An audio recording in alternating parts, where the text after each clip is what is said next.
Welcome to Heaping Spoonful, a twice-monthly conversation with restaurateurs, chefs, growers, and others who have helped generate the legends associated with the eateries across the Mid-South. The team at Benny Keith is proud to sponsor this adventure with the goal of preserving the stories that have helped cultivate an amazing food scene across the Mid-South. So kick back and enjoy a Heaping Spoonful. Hello, everybody, and welcome to another episode of Heaping Spoonful. Our goal with this podcast is to share the stories of the Mid-South's top chefs and restaurateurs with our listeners. I'm Kelly Bass, and I'm proud to be your host. Those of you who have heard this podcast know that I'm what I call a recovering journalist. I worked in the newspaper business full-time for a couple of decades, and then I wrote dining reviews and restaurant features on a part-time basis for a couple of other newspapers and magazines around Central Arkansas. Now I just talk about food with those who create it and sell it. And yes, thanks to the folks at Benny Keith Foods, I've been a podcaster for the last 3.5 years. Today, I am very happy to welcome Denis Seyer to Heaping Spoonful. With no disrespect to any of the guests who've taken time to visit with our listeners on this podcast, Denny is a bigger legend on the Central Arkansas dining scene than any of the other 80-plus guests who have come before him.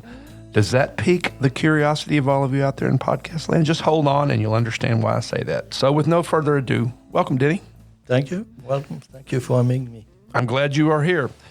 You are a Frenchman, but you were working in Switzerland in the mid-1970s when you learned about an opportunity in the United States, which was not in New York, not in Los Angeles, not in Chicago, in Little Rock, Arkansas. At that point in your life, had you ever heard of Little Rock or Arkansas? Nope. When I tell people when I travel, I say it's right by Texas. Most people know about Texas. So tell our listeners how you learned about the job that you later took and why you were interested. Well, I was looking for a place to be in the U.S. I had some friends in Philadelphia. They stayed in a hotel where I worked. Then I made friends with them, and they were trying to get me to come to the U.S., but no work permit in the East Coast. Too many foreigners, whatever. Right, a certain number of those. Yeah, so I was. There's a newspaper in Switzerland that lists all the jobs everywhere, and that's where I saw the ad, and I went to interview in Geneva. And you interviewed with Jacques. Jacques, yeah. Nice guy. Yeah, so he said, hey, we're going to do this restaurant in Arkansas, and you want to come be part of the team? Yeah. Yeah. So you and not just you, but a handful of other folks from Europe came to Little Rock to open Jacques and Suzanne in 1975. Yeah, almost 50 years. I know. I'm thinking about that. We're recording this in late March of 2023. So yeah, and it was on the 30th floor of the First National Bank building in downtown Little Rock with a beautiful view. Once you came over, I don't know if you had many expectations of the city, but was Little Rock sort of what you thought it would be? No. What were you expecting? Nothing, really. Yeah. Except that on my way here, I stopped to see my friends in Philadelphia for about a month. Yeah.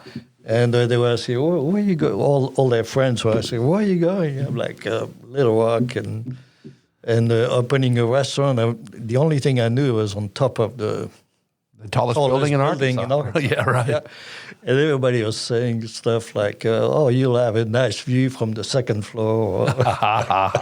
Yeah, right. You know, the typical jokes. Man. So I have no idea what to expect. And you showed up, and it was a pretty nice place. Yeah, well, actually, you know, Cajun Wharf just opened maybe a few months before. Right. It was the hot place in Little Rock. And I was here like a month before everybody else, just because I was been in the U.S. already a few months.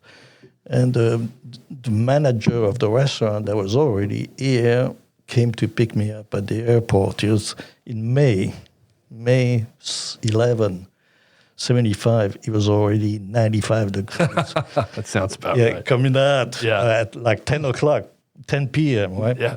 And he said, are you thirsty? And they were trying to hire the bartender at Cajun Wharf. So he said, well, let's go have a beer. And so we went to Cajun Wharf, and I'm like, when I was there, it was like crazy. And I said, Yeah. this is the place to be.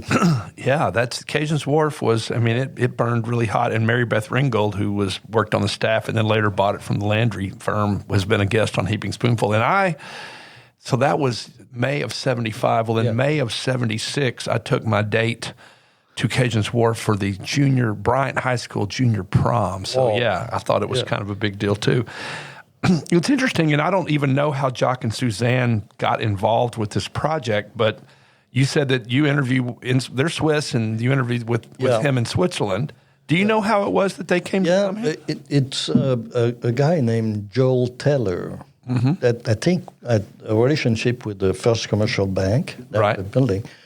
And he was in Europe a lot and stuff, and he said, when they started talking about putting a restaurant up, he said, I know somebody. So he contacted Jack Triton. Maybe they knew each other already in Geneva. I don't know.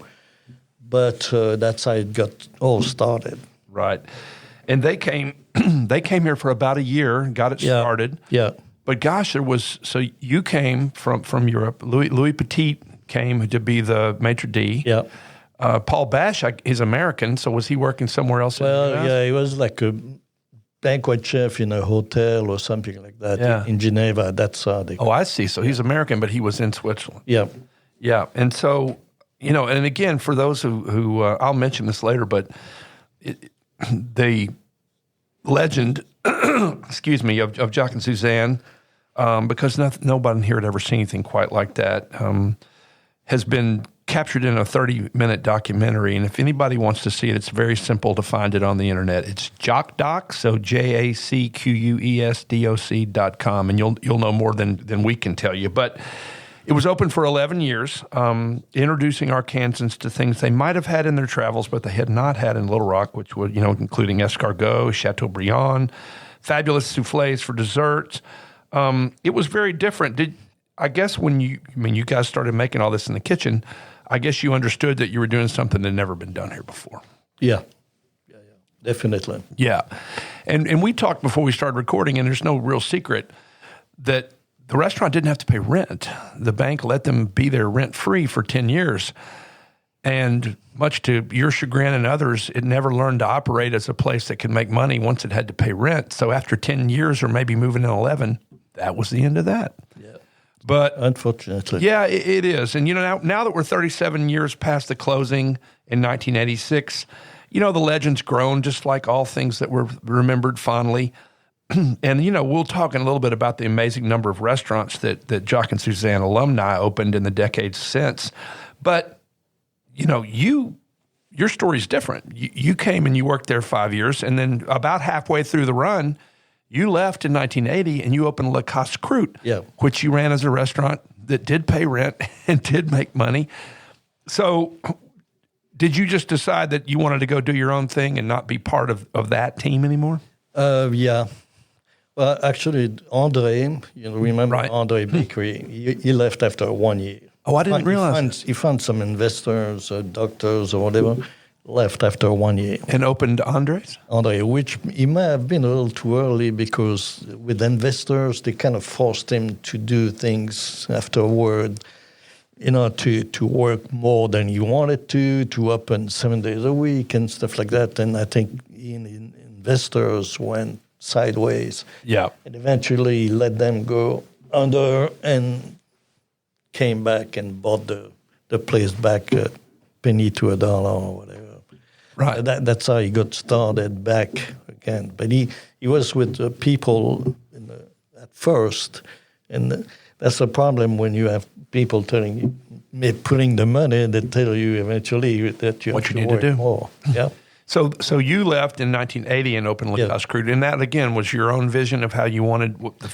How was the food different than the food that was served at Jacques and Suzanne? It was a little bit more cafe-like and bistro-like. Right. The atmosphere was more relaxed, and I don't know. I just felt like I needed to be doing that on my. Plus, I had already been. I had more experience than anybody else at Jacques and Suzanne because I'm older and they were younger kids from different places. One was from Germany. Louis was from Belgium. There's only two Swiss guys, actually, Andre and somebody else. So, but I had been working in the restaurant business since 1961. Wow. That's when I started, 1961. So you're growing up in France? Yeah. Where in France were you from? Eastern part of France. Okay. In Lorraine. Yes. Next to Alsace, yeah. So a lot of different dining influences. Yeah. Did you grow up as a kid loving food, loving to cook, or did you get a job at a restaurant because you wanted a job? No, my grandmother had a small bistro restaurant, and I helped her a little bit, but nothing really fancy. It was like home cooking almost. Sure. And but I was 13 and a half when I went to cooking school. So at 13 and a half. Yeah, so I was pretty young. So at one point you have to pick. When you live in the countryside, plus in the 60s in France, I wanted to be like something else, but musician and stuff. But people were pushing you to have a real job, right? To get a career. And then basically in my parents, my family, my friends, they were saying, you need to go in the cooking thing. You're going to travel. You're going to make a shitload of money. Right. Yeah, which all was not true at all. Exactly. You learned that later. Yeah, very fast you learn. So you got in the restaurant business early, and then how did you working, I guess, in your hometown, how did you find your way to Switzerland where you were working when the Jacques and Suzanne thing? I had been I took a job in 1964, I think, for like a year contract in Lausanne, Switzerland, and then I went back to work in France. And I really liked it a lot, so I found another job outside Lausanne, and I stayed there. But it was a real different things there because the owner loved me. Actually, because I was making him a lot of money. Right. Yeah, a lot of money. So he opened a bigger restaurant, and we started making a lot of money. But I was working really hard, so he let me take 2-3 months off. So I would take 3 months off, go work in the kitchen in Scotland, in Denmark. Oh, that sounds fun. Yeah, just to change my...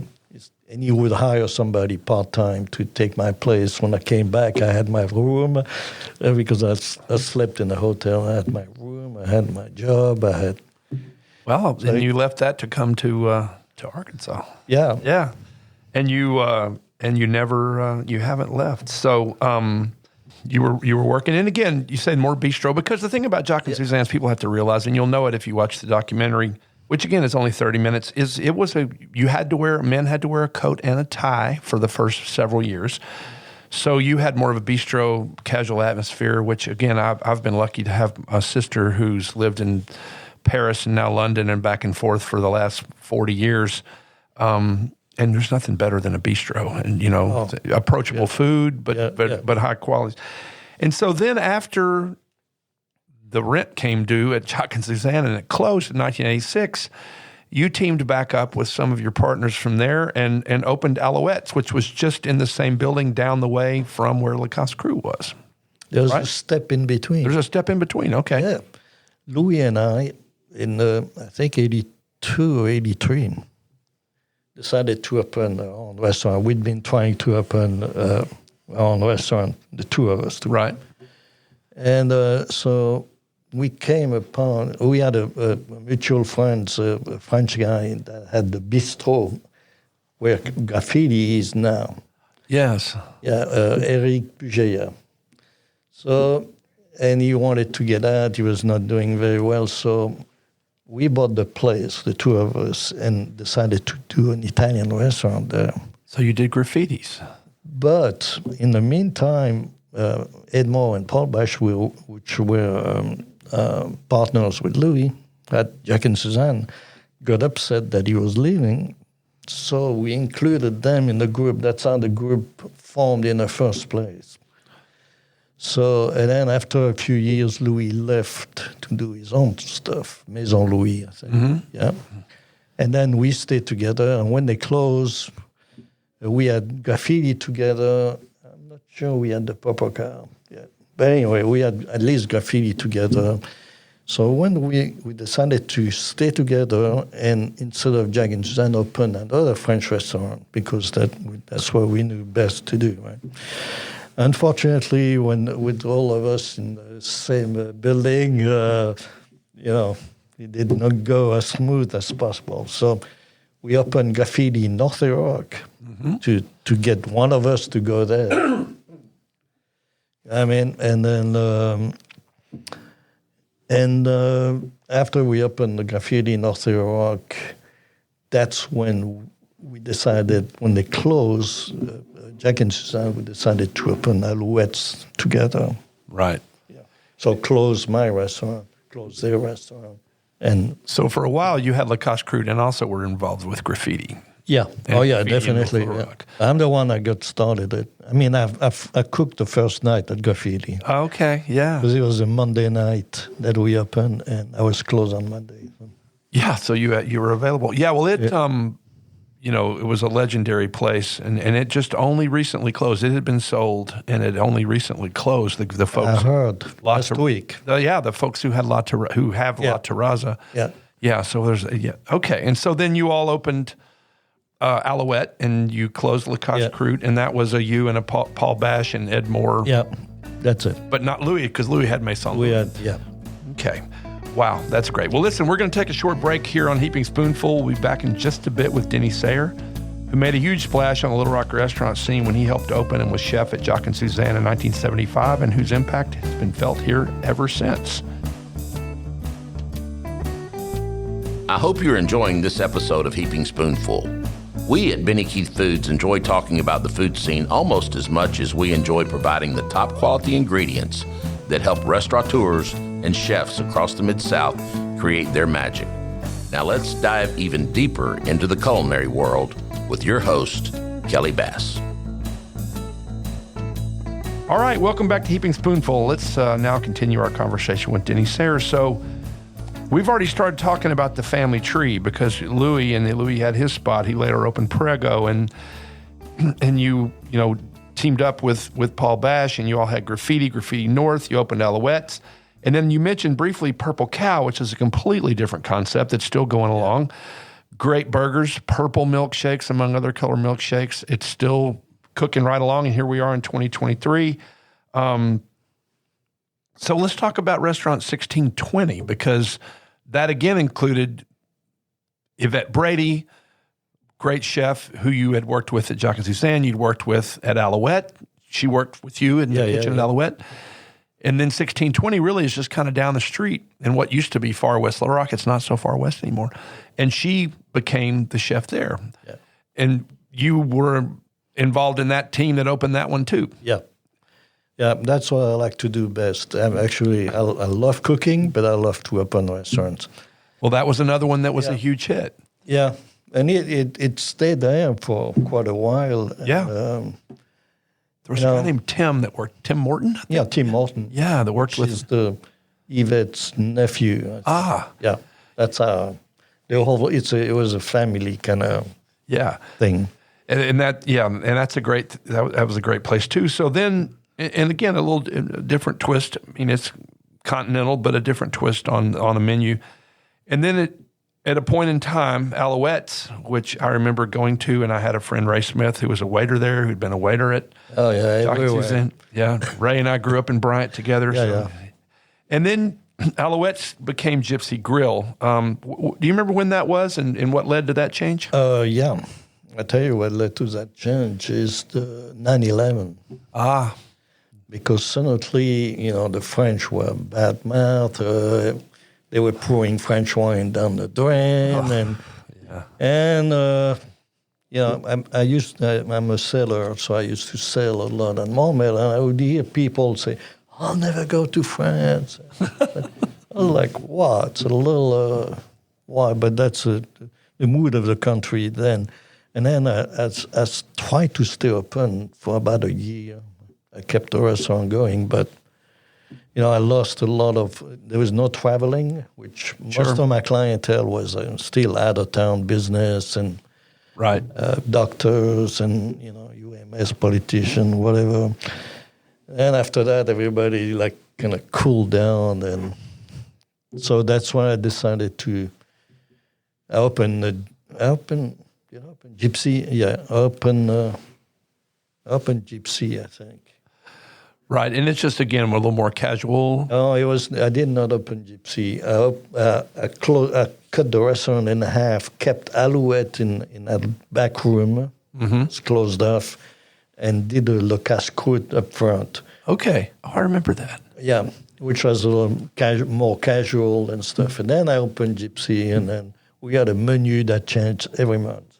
We went to different countries every month. That's why it was called Gypsies. Right. Oh, you were traveling around, having different... Yeah. So we had Italian months, and we kept some of the good stuff, but also we had a good menu with that country. And I like to do that because it was like fun. Sure. Yeah, it's just different creative juices literally flowing in the kitchen. And then at a point in time, you closed Gypsy Grill and you moved to the Grand Cayman. I didn't close Gypsy Grill. Oh, you kept it going, but you weren't. I kept it going, and my son was running it. Okay. Yeah, I went to open a restaurant in the Cayman Islands, and the only reason I closed is because me not being there as a chef, or the food started going down, the young people running the place. My son was really good with the people up front, but he didn't know cooking that much, a little bit, but not enough. And he was like 20 years old, 21 years old. So he didn't have the authority to actually control the kitchen and the chef, crazy people. So after a while, I was tired of it. I'm like, if you don't get the stuff together right, I'm closing down. We started not to make any money. Everybody was getting paid but me. And after a while, I'm like, well, it's got to come to a point where I have to put my own money in there. So I closed it down and sold it to Tomas. Tomas. We'll talk about that in just a few minutes. So you went and opened a restaurant in the Caymans. Yep. And you were down there for a few years? 4 or 5 years. 4 or 5 years, but you had a health problem. Yeah. And because when you pass 60 years old and you work 80 hours a week, it takes a toll on your body, right? Yeah. And so after you were on the way of recovering, you came back to Arkansas. Yep. And then retired. Yeah. Essentially. Yeah. Right. The hardest thing I've ever done. Well, I'm sure it was, and again, I talked earlier about your legend, which goes way and beyond Jacques and Suzanne, and then all the things that you've done since. And like you said, you like opening restaurants even more than cooking in the kitchen. But it was interesting. Again, internet research is a podcaster's best friend, and I was looking back and found some stories about you being named Chef of the Year in 1994 and 1997, which I liked it because it wasn't chosen by readers' polls. It was chosen by other chefs. Yeah. And I remember reading that Paul Novicki, who was a young chef at the time, had finished second to you in 1997, and you knew Paul. Yeah. You all had he had worked under you, right? Yeah, we trained him. Yeah. And so that's, when I started thinking about the family tree of Jacques and Suzanne, you have folks like you and Louis and Paul who were direct lines from Jacques and Suzanne. And then you have people like Paul Novicki who never worked there, but they worked for people who worked there.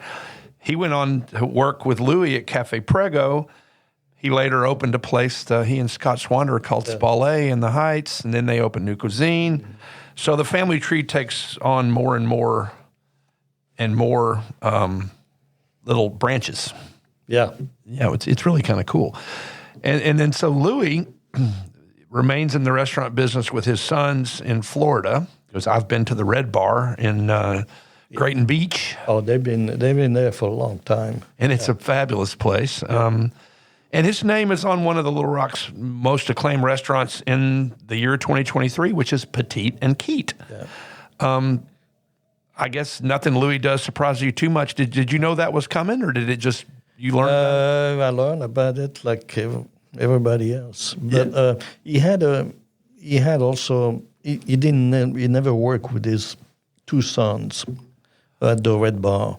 He opened a restaurant not far from the Red Bar with his other son, Louis. a place called Louis. Because Oliver had the red bar. Oliver and I can't remember the other name. Philip. Yeah. And Louis. So they're still open. That's why it still works. Most of the he only comes here one weekend a month, I think. But, to hang out with Jim Keat. And they've had a couple of, again, Jim Keats and Jim and his sons, Jake and Tommy, have been guests on Heaping Spoonful in their restaurant. I mean, Jim came here to open Wendy's, of all things, and then got into Zeke's, and they've got other brands they work with. But they've also, but Petite and Keat has won awards and been cool. And they've done a couple of Jacques and Suzanne nights there. And you were one of the chefs at those, right? The first year I was, yeah. Yeah, so there they are creating those dishes, and it sold out instantly. And that's what led, that I mentioned earlier, that Chris Cranford, a local videographer, produced and shot that documentary. And again, anybody listening, just check out JacquesDoc, JACQUESDOC.com. So it's easy to find. Have you watched the documentary? Yeah. Yeah, it was a fun. It was pretty good, yeah. Yeah. And then again, I learned, and you've also mentioned that you sold Gypsy Grill to Thomas Bohm. And how did you come to know him? Did he just approach you, or how did you know Thomas? Can't remember what happened. Maybe he called me. Maybe I knew his wife from Megan. a long time, Megan, yeah. Megan's been in the liquor wholesale business for a long time. Good wines. And she retired also. Yeah. Well, it was interesting because the story he told me, and he was on episode 60, which was about a year ago, and he told me that you made it possible for him to open the pantry because he basically said, I don't have any money.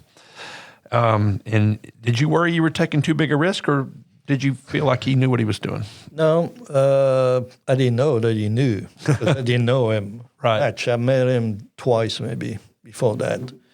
I went to see him when he was at So, and one other time.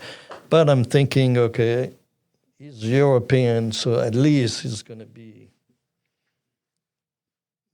heavy in working hard. He definitely does. Yeah.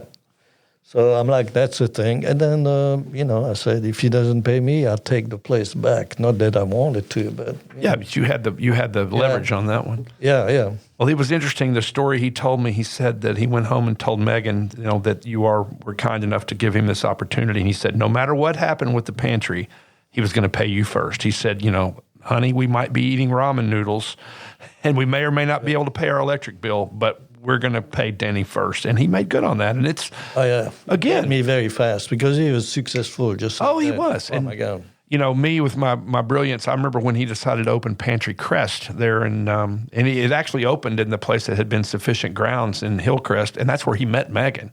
Yeah, it had a special place in his heart. Yeah. I said, Tomas, you're making a mistake. I said, because a real big appeal of the pantry is you. I mean, you're in the kitchen, but you're out greeting people, and they love talking with you. You can't be two places at once. So I really think you're making a mistake, and I was absolutely wrong. Yeah. He has done a great job, and he goes back and forth between the two. But I love the guy, and every time I go there, they take care of me. Oh, I'm sure. Really good. Yeah, he loves me too. Yeah, and I go to his house a lot. And but the thing about me helping him, it's when I first opened my first restaurant, a friend of mine that I did not know very well, Billy Brown, that's passed away now, but helped me because I had some money that I put aside, but I needed like $30,000 from the bank. Yeah. So he was in the oil business at the time. Anyway, he co-signed the loan. I just knew him. His wife, I think, now worked at Jacques and Suzanne as a hostess for a little bit. Anyway, that's how, and we lived next to each other. Anyway, he co-signed a note for me without asking me anything. I mean, he trusted me that much. Yeah, because if you didn't make it, he's on the hook. And so I said, somebody helped me. The one thing I can do is help other people. And it's worked out great. Yeah. I remember when I was at the pantry talking to Tomas, I said, you make all your own sausages here. I said, you don't have to do that. There's good sausages out there. He said, I'm from Czechoslovakia. Everybody makes their own sausage. That's just what you do. Yeah. So you came back from the Cayman and you retired, but then you've gotten involved in projects. I remember you helped kind of revamp 1620 when it made a little change. You've had a few other projects down the road? Yeah, I helped.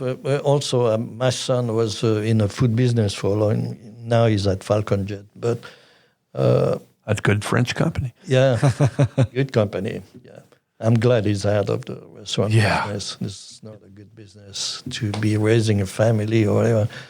And so he was the food guy at the rehab that just opened. So he asked me if I would go down there. I'm like, yeah, sure. I'll set you up, with a new job, new food operation and stuff. So I went down there. And I was down there for 2 weeks. I said I'd be there for 2-3 weeks, and I stayed there a year. Where was this? It was in North Iraq. Okay. Yeah. A rehab place? Yeah. Wow, that's cool. But I cooked every day I was doing 45 hours for free. So. Well, that's supporting your son. Yeah. Well, I remember when Tomas owned the Hillcrest Artisan Meats right there. Now Daniel Bryan has Hill Station and Gus's and Big Whiskey and a bunch of stuff. But I was in Hillcrest Artisan Meat and I saw lobster bisque on the shelf with your name on it. Yeah. And I ended up buying 2 quarts of it, and then I still have the jars, but I don't have any lobster bisque. Yeah, I quit doing it. Yeah. It's a lot. The ingredients went like double what they used to. So I would have to sell a jar for $30, I figured. Right, it's hard to do. Much. Right. Well, Denny, thank you so much for being our guest on Heaping Spoonful today. Your story is one of the richest ones in the history of Little Rock dining, and I'm so glad you've made Little Rock your home for all these years, and that your influences are still felt here. So, and thanks to all of you who are listening out there in podcast land. We appreciate you tuning in. Remember, we post new episodes on the first and third Tuesdays of each month, so keep an eye out for those. Check out some of the ones you've missed, and have a great day, everybody. Thanks for listening. We hope you enjoyed this episode of Heaping Spoonful. On behalf of all of us at Benny Keith Foods, Mid-South Division, please know how much we love connecting you with the legends of the culinary scene and their unique stories. I look forward to the next time we can offer you another Heaping Spoonful.